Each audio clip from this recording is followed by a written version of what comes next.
Hello, everyone. Welcome back to another episode of Mortgage Tech Talks. And this is a very, very special episode. Why is it so special? Because I'd say two reasons. One, it's the last episode of the year. Okay, great. I'm going to be taking off a couple weeks of the holidays.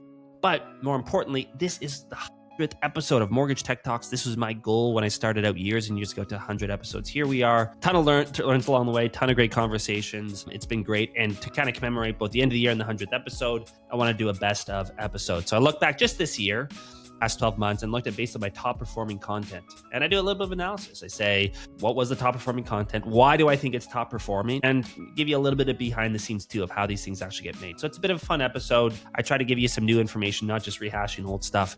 But yeah, hope you like it. We'll see you on the other side. All right, let's get into it here. Like I said, it's going to be a recap episode. So maybe you'll have heard some of this, but I'm going to try to add a new twist to some of it. But if you haven't heard each of these, it's going to be, the greatest hits. It's going to be the album, the compilation of the top performing, and not by my standards, by the standards of all the platforms we post things on, the top performing content. I'm going to provide a little recap for it. So let's get right into it. The first and foremost, and it's interesting actually, maybe just to break this down, whereas, when we do a podcast like this, we put it on, the podcast platform. So Apple Podcasts, Spotify, you name it. But it's more than that. We also put it on YouTube as a video, and we also put it on LinkedIn, little clips. We also make YouTube shorts of those little clips, and we even put it on Instagram as little clips. And there's probably other places. We work with a production company that does it. But those are the big five that I think about and what I look at when I look at these stats. So we're going to kind of go through each of those different platforms, because also I think it's interesting to see how different platforms actually prioritize different things. And you'll see it's not all the same. So let's get into it here. Start with the podcast. Maybe that's the easiest. That's, I think, really what this is ultimately, is a podcast. Again, interestingly, it's not the top performing. Usually the shorts get the most views, again, because it's 30 seconds, not 30 minutes. But I digress. So podcast, what was my top podcast for 2025?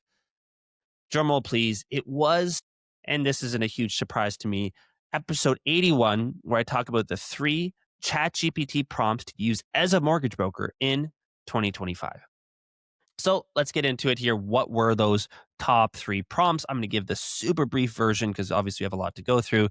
Check out the full episode if you want to see the whole thing. But the first one was basically a situation. I said, hey, describe to ChatGPT who you are. Hey, I'm a mortgage broker in Toronto. I do private deals. I like to move into A's, but it's very competitive as a bank. What can I do about it? What are some unique value propositions that I can bring to the market to grow my business? Pretty interesting. The second one that I did was, hey, I want to be the top mortgage broker in Canada in 5 years. I know it's going to be a journey to get there, but what are the things I need to be thinking about and doing now in order to realize that dream in 5 years? And what are basically the milestones along the way on that 5-year journey to make sure that I'm on the right path? So that was the second prompt, right? It's okay, I want to grow, I want to be the number 1 broker in the country. What should I do?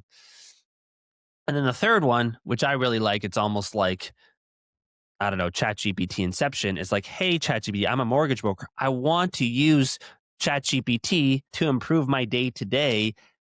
How can I do that? How can I use you on a more day-to-day basis to actually get better? And yeah, those were it. And then there was a bonus one basically, which was to say, actually describe a specific client situation. That was actually coming out of that last tip of how can I use ChatGPT to be productive. They said, hey, describe to me your client situation and maybe I can help structure the deal, which I thought was cool. And so that was kind of my bonus 4th tip. So yeah, it was great. It was a great episode. I love chatting about it, going to ChatGPT, seeing it. Looking back now, what are some takeaways? I mean, first and foremost, what's interesting is that these aren't typical ChatGPT prompts, right? These aren't just like, hey, how do I do this or that or format this email? I think what people really liked about it is that resonated is it wasn't just like treating it like Google.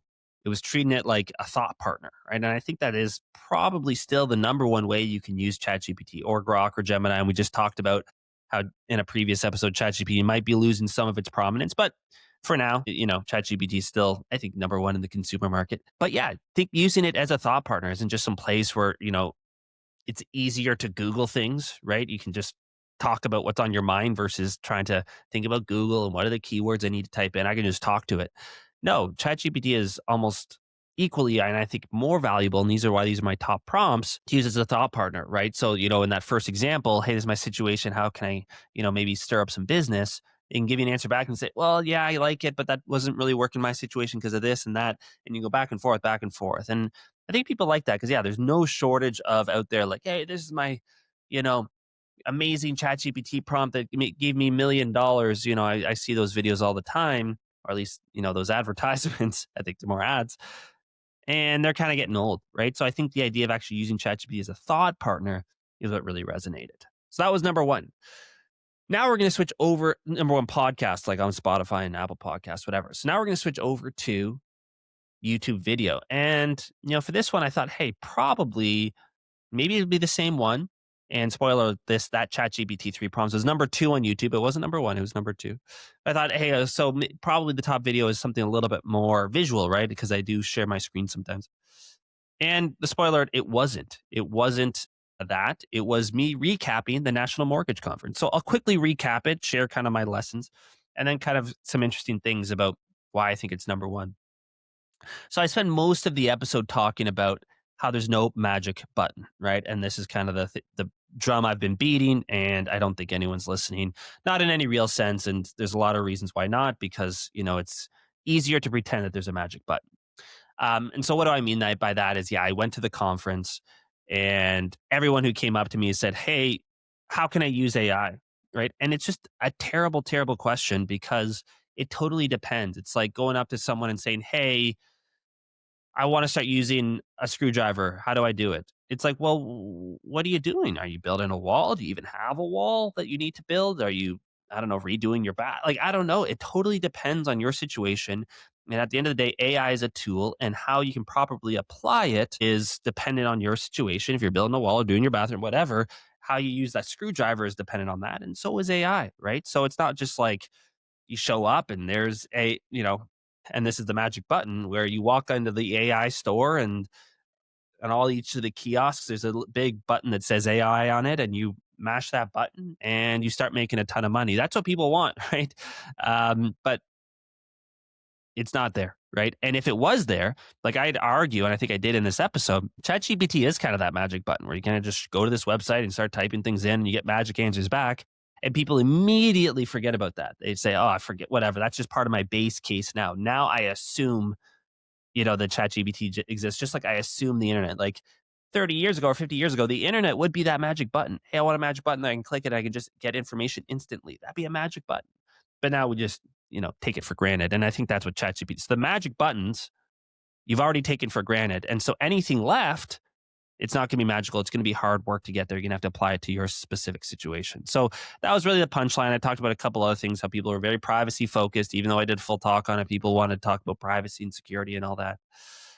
There is, I say, a resurgence in mortgage tech. There's a lot of mortgage tech conversations happening at the mortgage conference. So that was great. So why did this video do so well, right? I mean, it's, on the podcast side, it didn't do nearly as well, but why? And, I think part of it is, in the video I talked about in this magic button scenario, I said, hey, there's a guy who came on at the beginning of the conference, and he kind of started talking about these magic buttons. And I thought it was a great talk, but I think he missed on something. So I was kind of critical, maybe a little bit. And, I think constructive criticism maybe is bad. I wasn't ripping into the guy, but it was just more like, hey, I think I have a different opinion than him on these.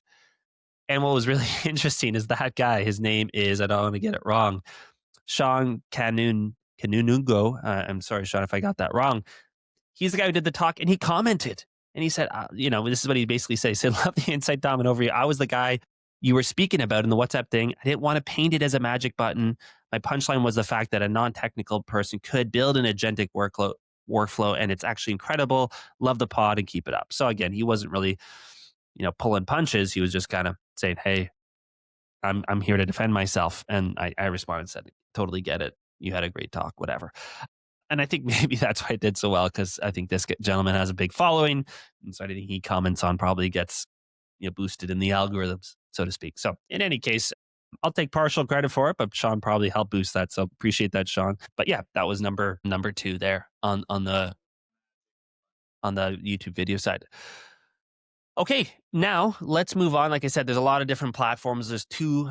I'm not going to get into LinkedIn because honestly, it was a tough time getting into the LinkedIn Reels. So we still have YouTube Reels and Instagram Reels. So the Instagram Reel was the number one, drumroll please, reel that I had with how many views is it? Let's see, 19.4 thousand views, 103 likes. This was crazy. And I did boost it a little bit. So, but I boost a lot of my videos. So, I mean, I'm stacking the deck a little bit, but I do that with a lot of videos.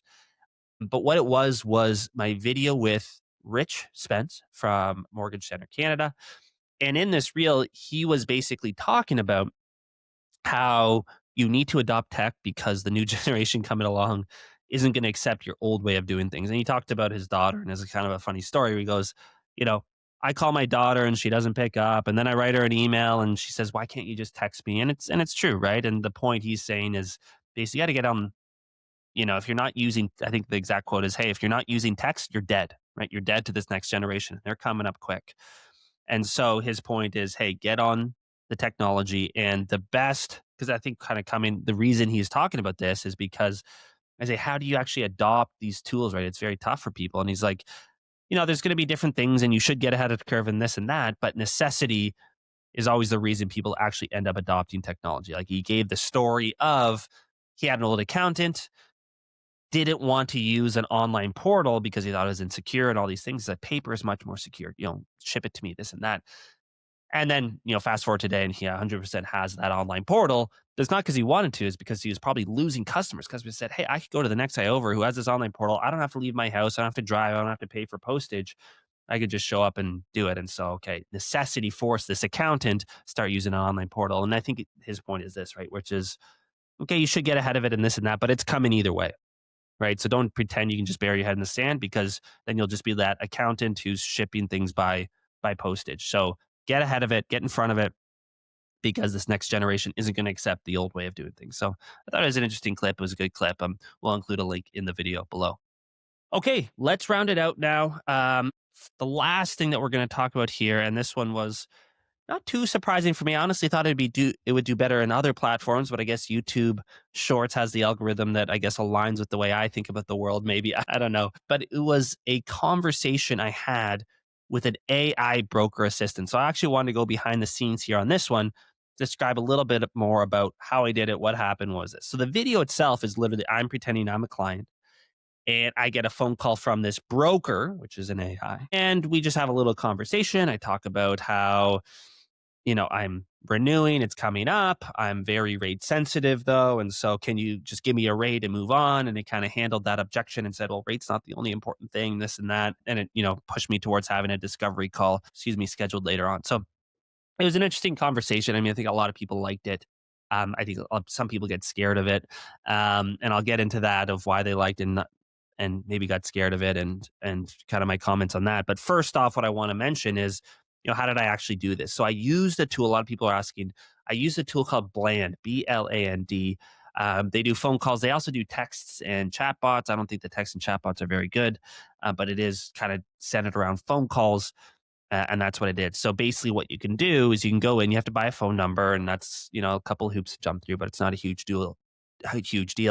And then you train it. You basically, in this scenario, it was honestly just like a big prompt, right? So this, almost like, when you go into ChatGPT, and if you don't know, it's very straightforward. You can kind of like give it specific instructions about how it responds to you. And it's just like this big open text. That's kind of what it is. It's like, how do you want this phone call to talk to you? And it's this big open text. And, the thing that works best, which is interesting, is actually giving an example. So I gave it like 4 or 5 or 6 different examples of things that the client might say and rebuttals. I gave it a whole bunch of things about, okay, what's your objective? How should you treat the client? This and that and the other thing. And then you hit go. And I said, go call my phone number. And so it did call my phone number. I picked it up. I had that conversation. So yeah, it was interesting. So if anyone's interested in doing something like that, bland.ai, check them out. I don't have a referral code. I wish I did, but I don't have that. And then, yeah, like I was just kind of briefly alluding to earlier, I'll get into, some people are really excited about it. People are like, this is awesome. I can use it. I can use it maybe, to do these annoying phone calls, especially for people who are maybe doing online leads where they get a huge ton of people coming in. And this is just a qualifying call where you can have a quick conversation. Hey, what are you looking for? Okay, let's schedule a call later. And then other people kind of got scared. It's like, oh, geez, okay, well, this is basically what I do. Am I out of a job now? Right? Did you just prompt an AI? You spend an hour. I spent probably half an hour building that big long prompt that I just talked about. and then it's in there forever and you're good to go. What you didn't see in that video, and this is maybe, the magic of Hollywood, so to speak, is I kind of like, if you think about it, I knew what the model was trained for, right? Like I put in those prompts. I said, hey, if the client says this, say that. If the client says this, that. So there's a little bit of that, right? I kind of asked the questions I knew that the AI was already trained on. So I kind of cheated a little bit. And the point is too, is that it doesn't have, and I could never get it to work, and I still can't get it to work, having specific knowledge, right? And this is something I talked about when I was on stage at a different conference, where these things are very good at general knowledge, right? Where it comes in and just kind of talks about mortgage rates and why rate isn't the only thing, and that's good. But as soon as you get into it and say, hey, I have a 3.4, but I don't know if I'm qualified. My credit score is 600. Are there any lenders that might look at me at this range? I don't have a great job, but I have equity in my home, this and that. Good luck. Like even, I've loaded up lender policies into these types of tools, and they can't really retrieve that information that well. And sometimes they can give the wrong information. So I think that's the call out to say, which is, and I tried this like literally on the exact same prompt that I started going down certain rabbit holes and I just could not do it. And it got to the point where I just said, okay, if you enter these types of situations you don't know what to do, just be like, listen, I'm just an assistant, an AI assistant here. The broker's going to have to call you back. And I think that's exactly the point, right? This is the whole kind of punchline of so much that I've talked about in AI, which is this annoying stuff of just kind of qualifying people and seeing where they're at and seeing if they even know what you do and if you can help. Give it to the AI. That's great. But as soon as there's something that's really valuable of like, hey, my very specific situation, is there a very specific lender that can match it up? These things are light years away. I won't say never, right? Because I don't believe in that word of never, but they're so far away, like years and years away. Honestly, I think it is. And maybe that in the years and years, I'll look back and say, okay, here it is. That day that I talked about was many years away, but not today, right? So focus on those things that are actually valuable of matching people up. And then the other big thing, of course, is, the trust and that human connection. That's a huge part we talked about here.